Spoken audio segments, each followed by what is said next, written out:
मोदी मोदी मोदी मोदी मोदी मोदी मोदी मोदी मोदी। स्वागत है भाई, स्वागत है, स्वागत है भाई, स्वागत है, स्वागत है भाई, स्वागत है। अब की बार, अरे अब की बार, अरे अब की बार, फिर एक बार, फिर एक बार, फिर एक बार।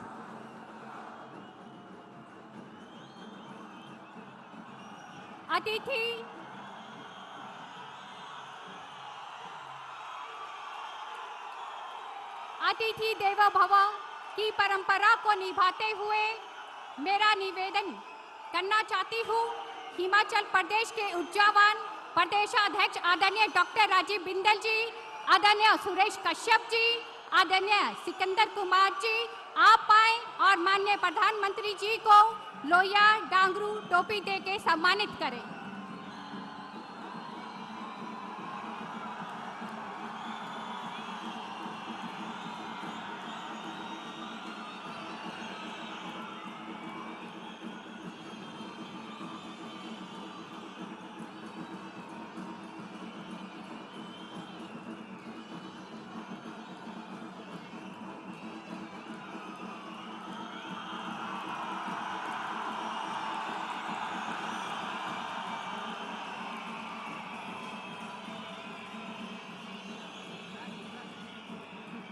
मैं निवेदन करना चाहूंगी श्रीमती रश्मिधर सूद जी को, श्रीमती वंदना योगी जी को, श्रीमती डेजी ठाकुर जी को, श्रीमती शशि बाला जी को, श्रीमती सीमा कन्याल जी को वो आए और अंगवस्त्र द्वारा माननीय प्रधानमंत्री जी का स्वागत करें, सम्मानित करें।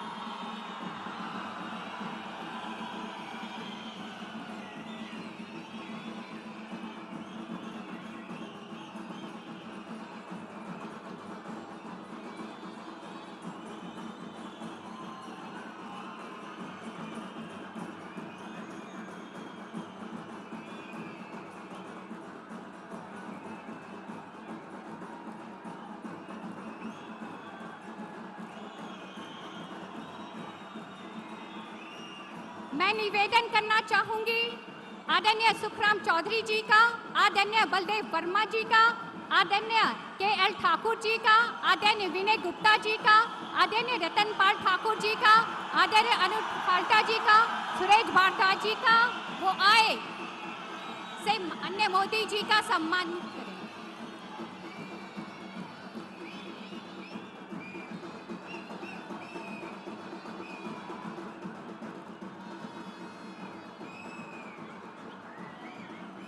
मेरा निवेदन रहेगा माननीय प्रदेशाध्यक्ष जी से वो आए। बोलिए भारत माता की। फिर एक बार, फिर एक बार वो महलात की घाटी वाले भी, फिर एक बार, अब की बार, अब की बार हिमाचल में, हिमाचल में सुरेश कश्यप, सुरेश कश्यप विश्व के महान नेता, भारत के यशस्वी प्रधानमंत्री श्रद्धेय नरेंद्र मोदी जी का मैं हार्दिक अभिनंदन करते हुए सीधा सीधा उनसे विनती करूंगा कि वो हम आप सबको संबोधित करें। बोलिए मोदी जी को जय श्री राम, जय जय श्री राम, जय श्री राम।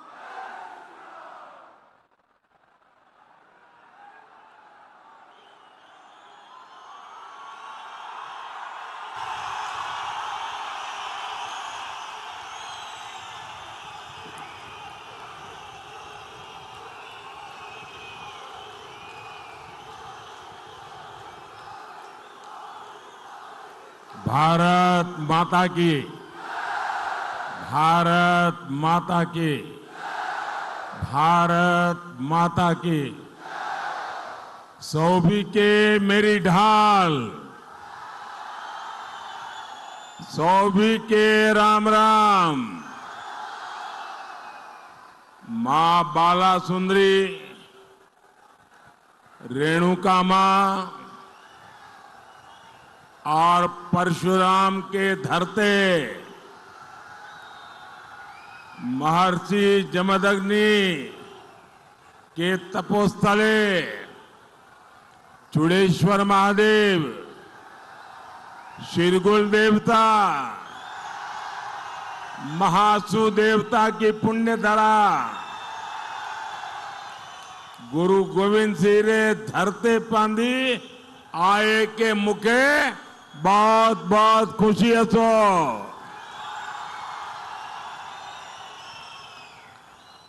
मेरे साथ बोलिए भारत माता की। आप ये तस्वीर नीचे रखिए, पीछे लोग परेशान हो रहे हैं। भारत माता की, भारत माता की। ऐसा लग रहा है कि अपने घर आया हूं।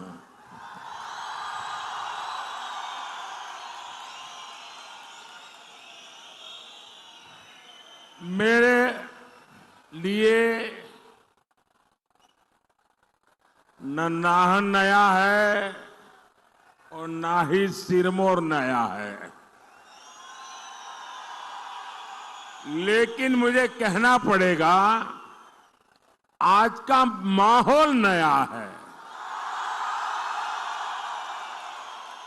मैं यहां संगठन का काम करता था, आप लोगों के बीच में रहता था, चुनाव भी लड़वाता था, लेकिन यहां सिरमौर में इतनी बड़ी रैली मैं खुद कभी नहीं कर पाया।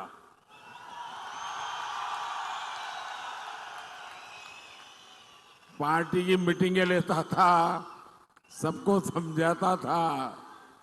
मुझे लगता है शायद यहां के इतिहास की ये सबसे बड़ी रैली होगी। और मैं हेलीपैड से यहां आ रहा था, पूरे रास्ते भर शायद इससे 2 गुना लोग रोड पर खड़े हैं।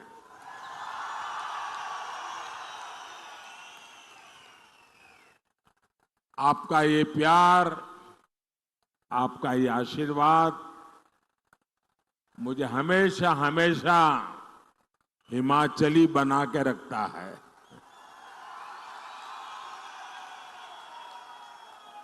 और जब सिरमौर आए तो हमारे स्वर्गीय श्यामा शर्मा जी, उनके घर में हमारी बैठकें हुआ करती थी। हमारे चंद्रमोहन ठाकुर जी, बलदेव भंडारी जी, हमारे जगत सिंह नेगी जी, ढेर सारे कार्यकर्ताओं की याद, अनेक अच्छे अनुभव मेरे लिए एक प्रकार से यादों की अमानत है। और सभी के घरों से असकली, पटांदे,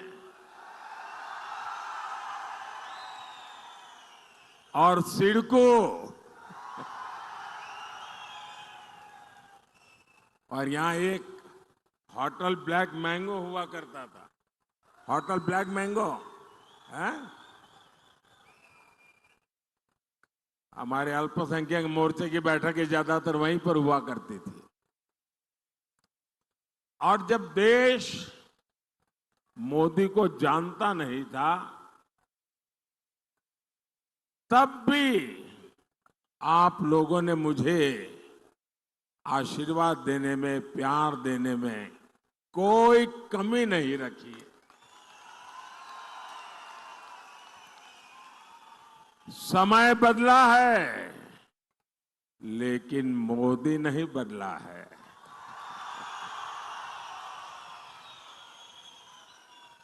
मोदी का हिमाचल से रिश्ता वही पुराना रिश्ता है। और आप लोगों को शायद खुशी होगी, जैसे मैं गर्व के साथ कहता हूं भारत का प्रधानमंत्री होने कि हिमाचल मेरा घर है, वैसे ही शायद आपको पता नहीं होगा, अफगानिस्तान के एक राष्ट्रपति थे श्रीमान करजाई, वो भी कहते थे हिमाचल मेरा घर है, क्योंकि वो शिमला में पढ़े थे। और अभी जो आपने मुझे लोहिया पहना है ना, वो उन्होंने यहीं से जाकर के अफगानिस्तान में थोड़ा फैशन डिजाइन करके उन्होंने उसका अपना पहरवेश बना दिया है जी। यानी यही हिमाचल की ताकत है कि जो इतना लगाव रखती है। साथियों, आज मैं आपसे तीसरी बार भाजपा सरकार के लिए आशीर्वाद मांगने के लिए आया।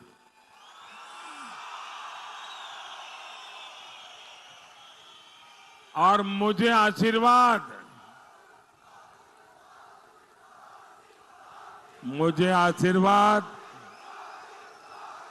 मेरे लिए नहीं चाहिए।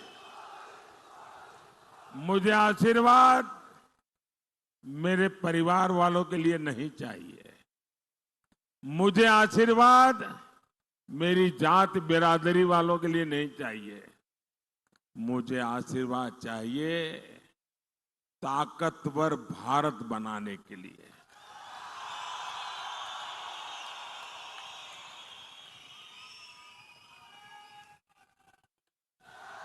मुझे आशीर्वाद चाहिए विकसित भारत बनाने के लिए।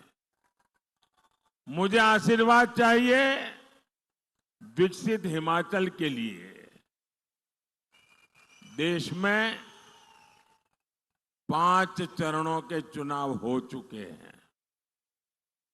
बीजेपी एनडीए की सरकार बननी पक्की हो चुकी है।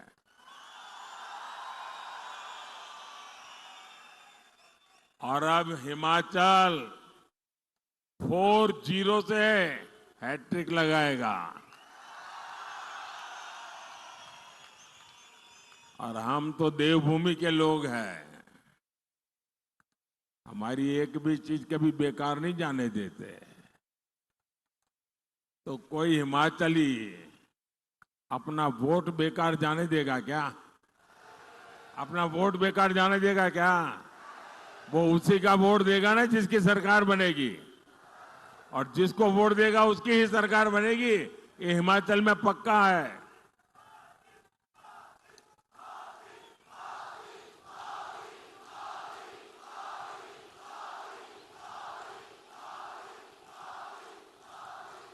मेरे साथ बोलिए फिर एक बार, फिर एक बार, फिर एक बार। साथियों, हिमाचल प्रदेश सीमा से सटा हुआ राज्य है। हिमाचल के लोग एक मजबूत और ताकतवर सरकार का मतलब जानते हैं। मोदी आपके लिए जान की बाजी लगा देगा, लेकिन आप पर कभी संकट नहीं आने देगा। आपने कांग्रेस का दौर देखा है, जब एक कमजोर सरकार देश में हुआ करती थी, उस समय पाकिस्तान हमारे सिर पर चढ़ करके नाचता था। कांग्रेस की कमजोर सरकार दुनिया में गुहार लगाती फिरती थी। मोदी ने कहा, भारत अब दुनिया के पास भीख नहीं मांगेगा, भारत अपनी लड़ाई खुद लड़ेगा। और फिर भारत ने घर में घुस करके मारा।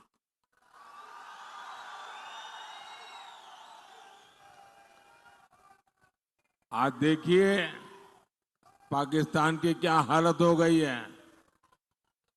साथियों, हिमाचल के ऊंचे पहाड़ों ने मुझे अपना हौसला बुलंद रखना सिखाया है। और हिमाचल की बर्फीली पहाड़ियों ने मुझे ठंडे दिमाग से काम करना भी सिखाया है। पहाड़ों ने मुझे अपना सिर गर्व से ऊंचा रखना सिखाया है। और मैं मां भारती का अपमान नहीं सह सकता। लेकिन कांग्रेस मां भारती के अपमान से भी बाज नहीं आती। कांग्रेस को भारत माता की जय कहने से ही दिक्कत है। कांग्रेस को वंदे मातरम कहने से दिक्कत है। ऐसी कांग्रेस कभी हिमाचल का भला नहीं कर सकती।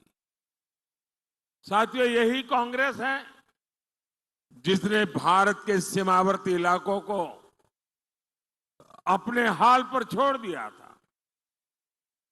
जब बॉर्डर स्टेट में सड़क बनाने की बात आती थी तो कांग्रेस के हाथ पांव फूल जाते थे। कांग्रेस डर जाती थी कि अगर सड़क बनाई तो उसी सड़क से दुश्मन भीतर आ जाएगा। ऐसी डरपोक सोच मोदी के मिजाज के साथ मेल नहीं खाती है। मोदी ने कांग्रेस के मुकाबले कई गुना ज्यादा पैसे दिए हैं।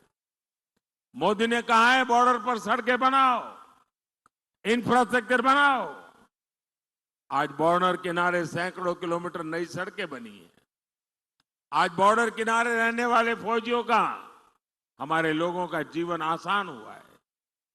साथियों, कांग्रेस ने 4 दशक तक फौजी परिवारों को 1 रैंक 1 पेंशन के लिए तरसाया और कांग्रेस ने कैसा मजाक उड़ाया। हमारे पूर्व सैनिकों की आंख में धूल झोंकी और ऐसा पाप करने में उनको शर्म भी नहीं आई। जब 2013 में भारतीय जनता पार्टी ने मुझे प्रधानमंत्री का उम्मीदवार तय किया और मेरी पहली रैली पूर्व सैनिकों की हुई थी रेवाड़ी में। और रेवाड़ी में पूर्व सैनिकों के सामने मैंने वादा किया था, मैंने गारंटी दी थी कि मैं 1 रैंक 1 पेंशन लागू करूंगा। तो कांग्रेस वाले डर गए, ये मोदी ने नया खेल खेला है तो क्या करे। तो उन्होंने रातों रात अफरा तफरी में बजट में कहा कि हम भी 1 रैंक 1 पेंशन लागू करेंगे। लेकिन किया क्या, 500 करोड़ रुपए का टोकन डाल करके कह दिया कि 1 रैंक 1 पेंशन लागू करेंगे। ये हमारी फौज के साथ मजाक था, मजाक। ऐसे जैसे किसी बच्चे को कह दे ना कि कोई बात नहीं, शाम को तुझे मुंबई ले जाऊंगा और बच्चा सो जाए। ऐसा पाप किया था उन्होंने। जब मोदी है जिसने आकर के OROP लागू किया, 1 रैंक 1 पेंशन लागू किया और उन्होंने 500 करोड़ में खेल खेला था 2014 का चुनाव जीतने के लिए, जिसका कोई मतलब नहीं था। मोदी ने जब 1 रैंक 1 पेंशन OROP लगाया, 1.25 लाख करोड़ रुपया हम फौजियों को दे चुके हैं। अब मुझे बताइए भाई, कहां 500 करोड़ और कहां 1.25 लाख करोड़। ये 500 करोड़ मजाक था कि नहीं था? मजाक था कि नहीं था? फौजियों की बेइज्जती करने का इरादा था कि नहीं था? फौजियों का अपमान था कि नहीं था? और इसलिए ही तो लोग कहते हैं मोदी जो गारंटी देता है ना, वो गारंटी पूरी होने की गारंटी होती है। भाइयों और बहनों, एक तरफ मोदी की गारंटी है, दूसरी तरफ कांग्रेस का बर्बादी का मॉडल। कांग्रेस सत्ता पाने के लिए कांग्रेस ने हिमाचल के लोगों से खूब झूठ बोला। कहा पहली कैबिनेट में ये होगा, वो होगा, पता नहीं क्या क्या बता दिया। और मेरे हिमाचल के लोग तो बड़े भले, बड़े प्यारे लोग हैं। उनको लगा हो सकता है ये ईमानदारी से बोलते होंगे।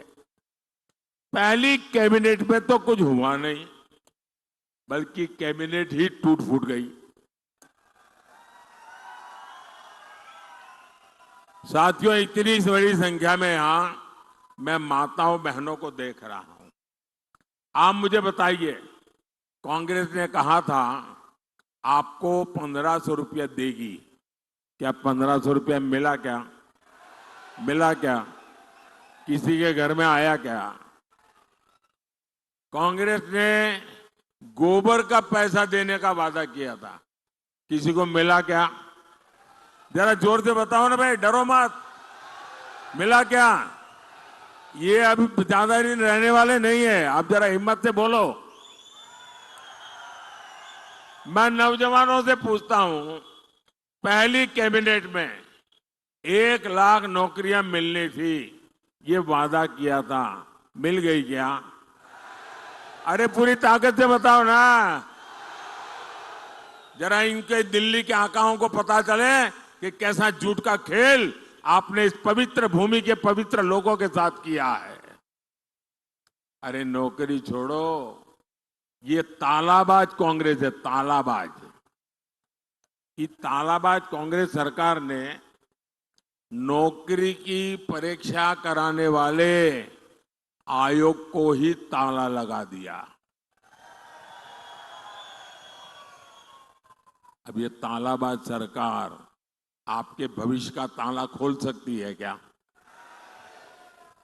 दिल्ली के जिस शाही परिवार ने हिमाचल को ये धोखा दिया, उसने मुड़कर फिर यहां अपनी शक्ल तक नहीं देखी है। भाइयों बहनों, मैं पिछले 30 साल से आपके बीच रहा हूं और शायद ही कोई ऐसा वर्ष होगा जब मैंने हिमाचल आकर के इस मिट्टी को माथे पर न चढ़ाया हो। गुजरात में रहा, मुख्यमंत्री रहा, आपसे कुछ मांगा नहीं था, लेकिन आपका प्यार, आपके आशीर्वाद को कभी मैं भूल नहीं सकता हूं। मेरे पर आपका कर्ज है और मैं हर मौके की तलाश में होता हूं कि मैं हिमाचल का कर्ज कैसे उतारूं। भाइयों और बहनों, कांग्रेस और इंडी गठबंधन स्वार्थी है, अवसरवादी है। ये लोग 3 चीजें आपको कॉमन मिलेगी इनमें। ये पत्रकार मित्र जरूर इस पर रिसर्च कर सकते हैं, गौर कर सकते हैं। आपको बड़ा खजाना मैं दे रहा हूं, आपको काम आ जाएगा।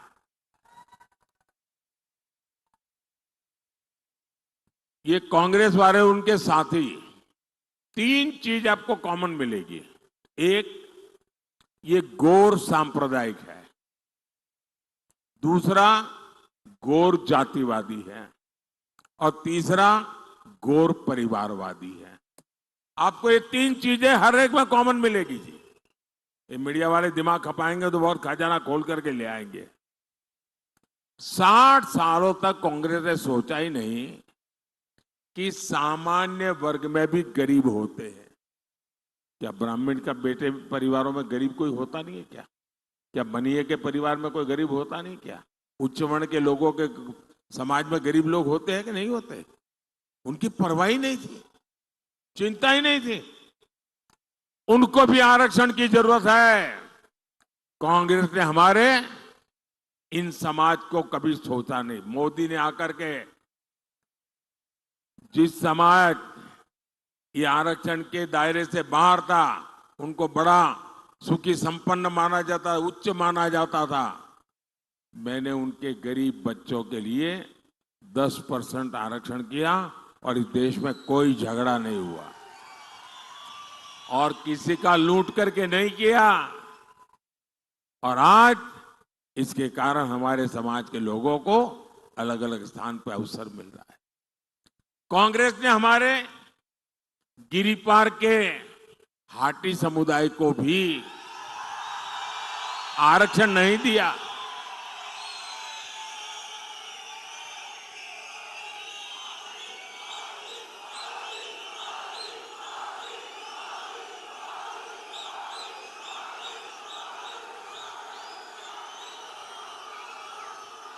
ये होता है प्यार।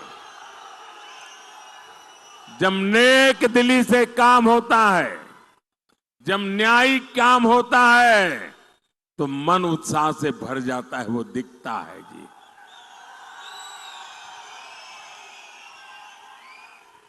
और ये सारे काम मोदी ने आपका कर्ज उतारने के लिए किए हैं। साथियों, मैं आज हिमाचल के लोगों को कांग्रेस और इंडी गठबंधन की एक और साजिश से भी सावधान करने आया हूं। ये लोग, और मानिए ये चुनाव है इसलिए मैं नहीं बोल रहा हूं दोस्तों, मेरे दिल में एक आग है। ये भारत को तबाह करने के लिए कैसे कैसे खेल खेल रहे हैं, और आप चौंक जाएंगे दोस्तों। हमारी संविधान सभा ने, बाबा साहब आंबेडकर ने, जो हमारे एससी, एसटी, ओबीसी समुदाय है, जिनको आरक्षण दिया, ये कांग्रेस वाले और उनके साथी वो सारे आरक्षण आपके खत्म करके अपनी वोट बैंक, जो वोट जिहाद की बातें करते हैं, उन मुसलमानों को दे देना चाहते हैं।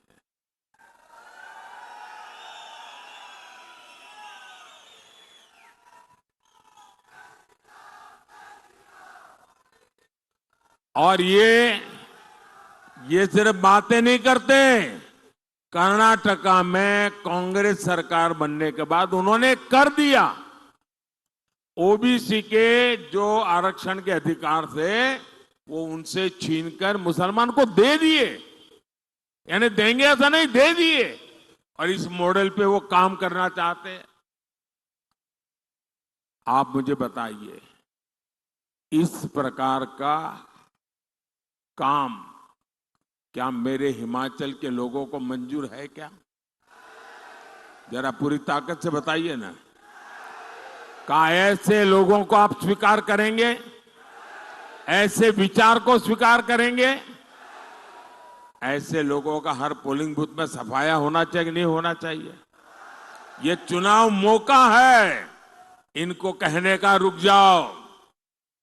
ये चुनाव उनको कहने का मौका है, रुक जाओ, बहुत हो चुका, अब हम देश को तोड़ने नहीं देंगे।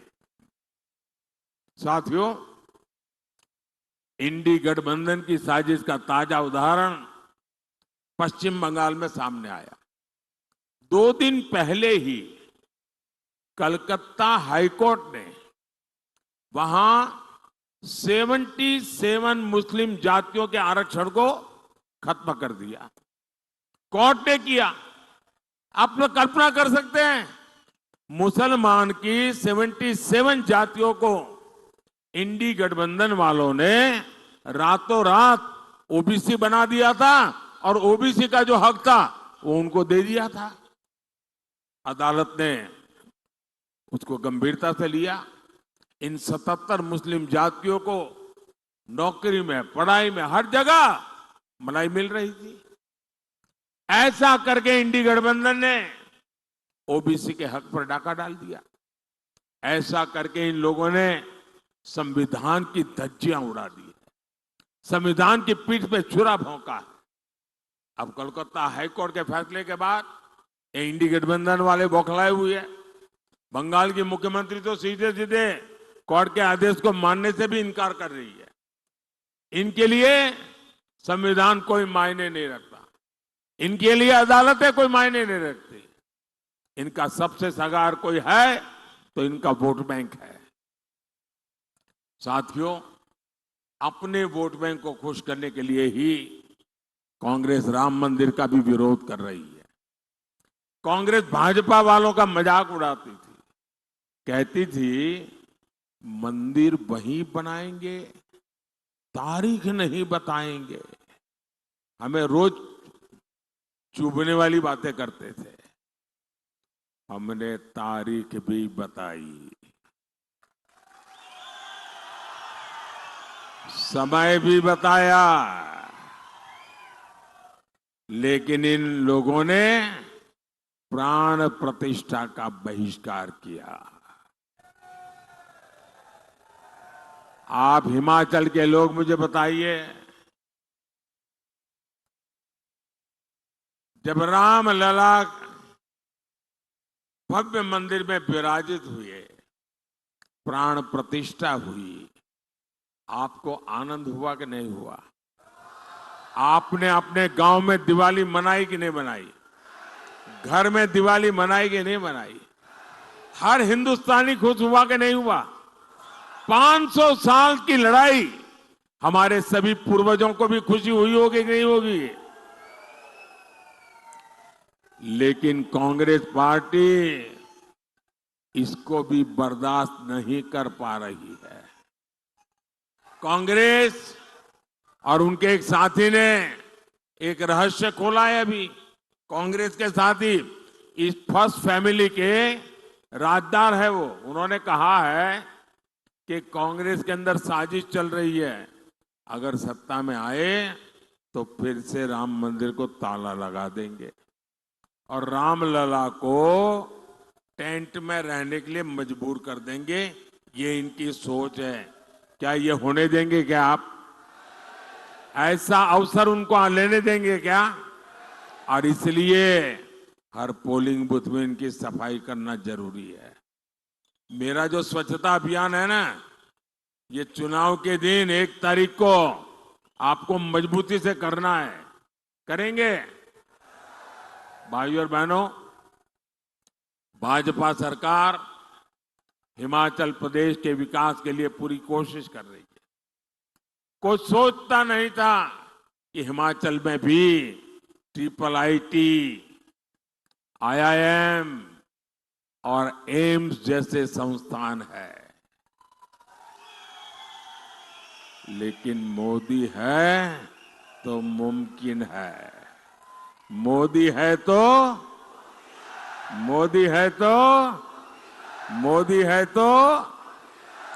हिमाचल को बल्क ड्रग्स पार्क और मेडिकल डिवाइस पार्क मिला है। हिमाचल देश के उन पहले राज्यों में है जहां वंदे भारत ट्रेन शुरू हुई। साथियों, मोदी के लिए किसान, गरीब, महिला और युवा का सशक्तिकरण बड़ी प्राथमिकता है। 5 किलो मुफ्त अनाज और 5 लाख रुपए का मुफ्त इलाज, ये मोदी की गारंटी है। हमारे किसानों, बागवानों के खाते में भी सम्मान निधि के 6,000 रुपये आते रहेंगे।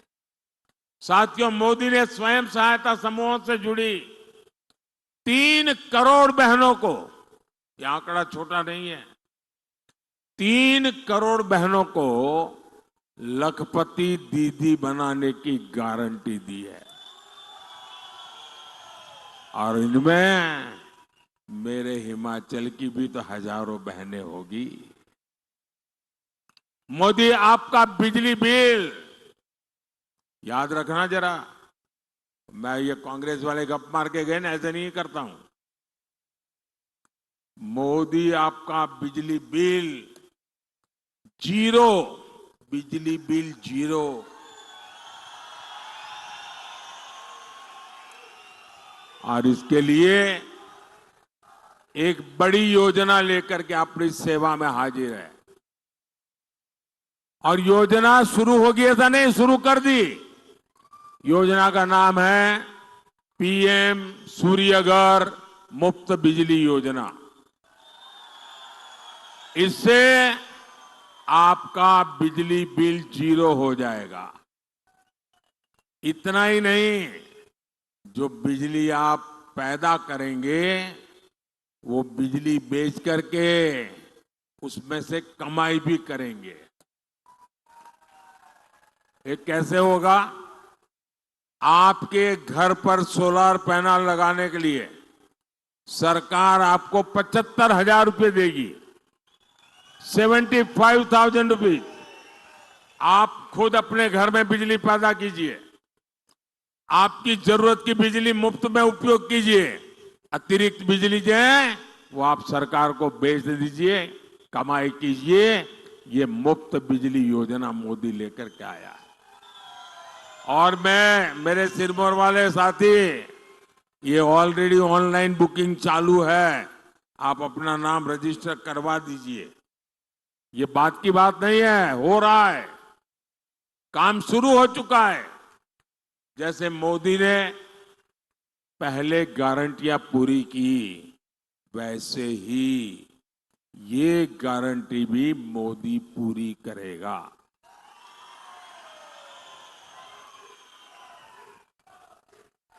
उसी प्रकार से साथियों, जो मुफ्त अनाज योजना है, क्योंकि मोदी का संकल्प है गरीब के घर का चूल्हा जलते रहना चाहिए, गरीब का बच्चा भूखा सोना नहीं चाहिए। और इसलिए मुफ्त अनाज योजना अगले 5 साल के लिए चालू रहेगी। साथियों, आपको शिमला लोकसभा सीट से हमारे बहुत निकट साथी भाई सुरेश कश्यप जी को भारी वोटों से विजयी बनाना है। और सुरेश जी को आप वोट देंगे ना, वो वोट सीधा सीधा कमल के खाते में जाएगा, मोदी के खाते में जाएगा, सीधा वोट मोदी को मिलेगा। हर गांव जाएंगे, ज्यादा से ज्यादा मतदान कराएंगे, हर पोलिंग बूथ में जिताएंगे। अच्छा, मेरा एक काम करेंगे, कमाल हो यार, सूरज के लिए तो सब जोर से बोल रहे हो, मैंने कहा मेरे लिए करोगे तो ठंडे हो गए। करोगे? ये पॉलिटिकल काम नहीं है, करोगे? चुनाव वाला काम नहीं है, करोगे? मेरा पर्सनल है, करोगे? पक्का करोगे? एक काम कीजिए, देखिए जब मैं हिमाचल में था तो गांव गांव भटकता था, लोगों के घर जाता था, मिलता था। अब आप लोगों ने मुझे ऐसा काम में लगा दिया कि मैं सबके पास जा नहीं पाता हूं, मिल नहीं पाता हूं।